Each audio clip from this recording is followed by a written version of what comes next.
How's it going, guys? Welcome back to another Fallout 76 testing guide, and today we're going to be going over the gamma wave emitter and the calibrated capacitor for the Gatling plasma.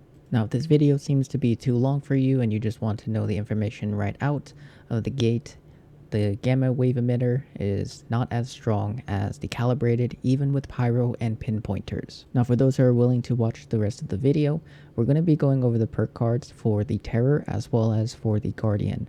And initially I would have shown everything, like my buffs, armor, guns, weapons, and such, but the video would have probably ended up being about 15 to 20 minutes long because it's just going over everything each run. So to save a little bit of time, I decided to cut those parts out and to go straight to the damage. We'll be using the exact same things that you're going to see here right off the rip, and it's going to be ran on every single test. But we'll have the build and build video links below as well as some timestamps. So let's get right into it. So for the perk cards, this is what I will be running. This is my usual raid build, but I got rid of Tenderizer and Ricochet so the damage stays consistent. There's no random burst in damage or Ricochet procs, so the damage is all coming from the weapon itself. These cards will be used in every single test that we do here. And for the legendary perk cards, we have maxed out agility, strength, intelligence, luck, and endurance, and no 6th card. To start the video off, we're going to be running the Bloody 50 Crit 25 LVC with pinpointers 4-star, calibrated capacitor, rifled barrel, stinging core receptacle, reflex, and accelerated nozzle.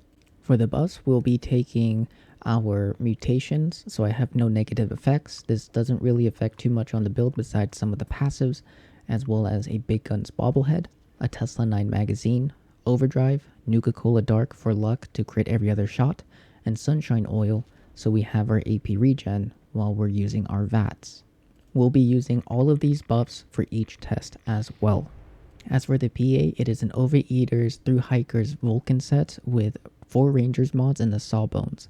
It should be 5, but I didn't have an extra. The 2 stars are a little bit all over the place, but I'll eventually get probably luck on those.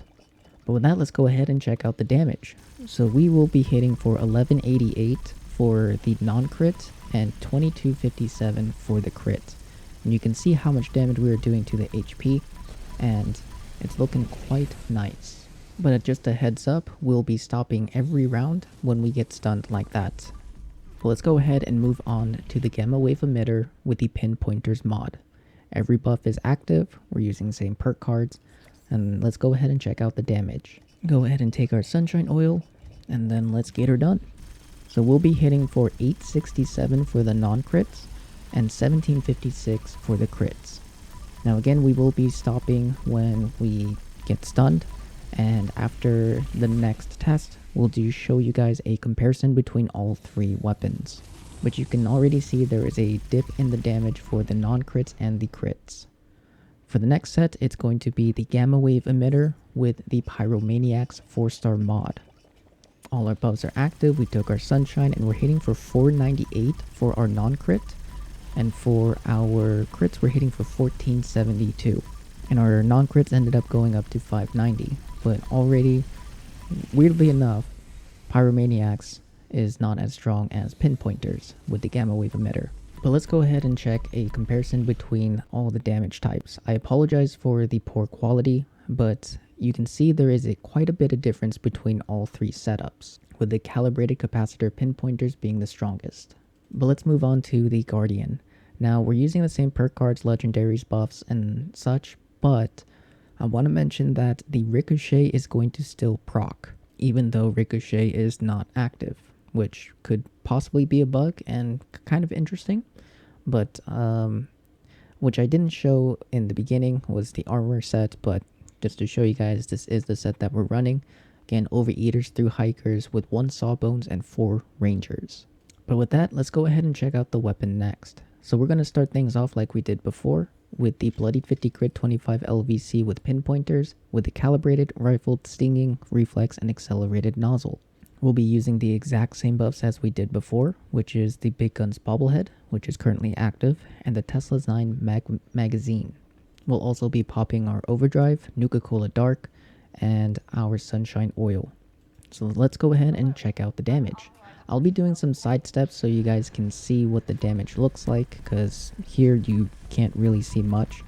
But for the crits, we're hitting for roughly around 467, which is not bad. Again, it could be a little bit better if I was in a team, would take one for the team, or if I had some blight soup.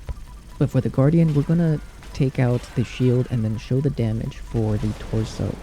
And then at the end, we'll do another comparison from when we start doing damage to the torso and to where it all ended up.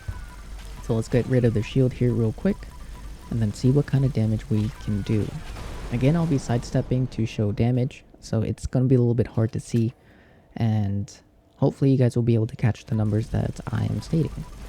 And for the crits, we are hitting for roughly around 1837, which is not bad. Definitely not bad. But the health is getting down pretty quickly, which is quite nice. And before anyone is wondering why am I not losing any AP or my fusion cores aren't going down, this is a custom server and I turned that off. But there are no damage modifiers. So what you're seeing is what we are actually dealing. But funny enough, if I reloaded at an appropriate time, I probably could have one-phased this. But now let's do the Gamma Wave with the pinpointers. Same perk cards, legendaries, buffs, and armor. And we're critting for 290, or 279, excuse me. Which for the shield generator is quite a big difference. Again, Ricochet is still proccing even though the perk card is off. And the damage on the shield generator is clear as day. It's not doing nearly as much as the Calibrated. But we're going to go ahead and skip ahead just a little bit because this takes a little bit longer than the last one. But here we are just before the shield break, and for the crits that we are doing to the torso, we are hitting for 1241, which is almost 600 damage between the Calibrated with the pinpointers and what we're currently using, which is the Gamma Wave emitter with pinpointers. Let's go ahead and see how low we can get the Guardian. Now it looks like it's taking a little bit, but we're getting there. We might have to do another reload here in just a second, but we are unfortunately nowhere near to where the Calibrated capacitor ended up as. It's possible it could have been a little bit lower if I reloaded at the appropriate time. But let's move on to the Gamma Wave with the Pyromaniacs. So with everything active, all of our buffs up, we are hitting or critting for 303, which surprisingly, the Pyromaniacs with the Gamma Wave emitter is doing just a little bit more damage than the Gamma Wave with the pinpointers. But again, we'll skip ahead because this will take a little bit of time before I break the shield. But here we are just before the shield break, and well, again, we'll be going over the comparison at the end of this. And we are critting for 13, what looks like to be 38. 1,338 per crit. Which, like the shield, it is doing just a little bit better than the Gamma Wave with pinpointers. But let's see where we end up with the Guardian's HP. Now while we whittle that down, I do believe that all three of these do have the potential to one phase. Again, I'm missing a little bit of buffs, so the damage could be a little bit higher, which could potentially give it that ability to one phase the boss for the Guardian. So let's go ahead and check out the damage between all three. Now we have the Gamma Pyro up top, Gamma Pin in the middle, and Calibrated at the bottom. We know that the Calibrated receiver ended up starting a little bit later, but you can clearly see that it is catching up and will eventually surpass both the Pyro and the Pin pointers Gamma mods. Now for the Gamma pinpointers run, I probably should have ran or reloaded at the right time. It's very possible that it could have been very similar to the Pyro, because I did have to reload right there at the end where it stops. But even so, the Calibrated would have still done better. But that about covers it, guys. I hope you guys found the information useful and enjoyed the video. But in my opinion, the Calibrated is still stronger. But if you're not going to be running a crit build, Pyro and Gamma may be a good move, as well as, or Gamma with the pinpointers, either or, whichever your heart desires. They're not terrible. They're just compared to the calibrated, they're just not as good. But let me know your thoughts. I would love to hear it. And if anything, I hope you guys have a wonderful rest of your day. And first video of the new year. So happy New Year's, guys. And as always, happy hunting, good luck, and I'll see you guys in the next one.